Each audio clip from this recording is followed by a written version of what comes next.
Do you believe that hard work and merit should be the only factors determining your success at work? Meritocracy, a concept that is familiar to many. It is often touted as a fair system with people being rewarded based mainly on their individual performance and contribution to the company. Could this system help alleviate the gender wage inequality we currently face? This video explores the study by Eunmi titled Meritocracy at Work, Merit-Based Reward Systems and Gender Wage Inequality, which was based in Japan in 400 large companies with 400,000 employees and was conducted over 12 years. Unlike other studies on this topic, they analyzed over many industries, providing a more general overview. While meritocracy may have been thought to solve or improve the existing gender gap, this was not the case. The article found that even in companies with merit-based reward systems, there still exists a large gender pay gap in all types of compensation from base wage to bonuses and annual earnings.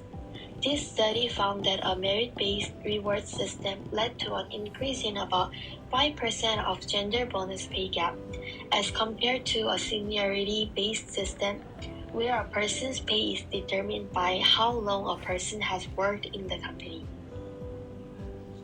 The study found that a gender wage gap existed even when accounting for variables such as job title, experience, education level, and work hours. So, why did this fail to improve the situation? It seems that women may be less likely to negotiate their salaries or advocate for themselves in the workplace, indicating how societal gender norms and expectations may shape individuals' behavior and choices. In the analysis, women made up nearly 18% of the employees, indicating a gender imbalance which may have generated pressures within the workplace. Even with the meritocratic practices implemented, other factors overshadowed individual performance, including the overall performance of the company, as well as being part of a team that was successful. Bonus pays were particularly vulnerable to the gender wage gap, which could indicate how organizational structures and culture reflect larger societal power dynamics. Another insight is that due in part to implicit bias, which can lead managers to evaluate men's performance more highly than women's performance, even when they are doing the same job. This points to how societal beliefs and attitudes about gender can shape individuals' perceptions and behaviors, including those in positions of power in the workplace.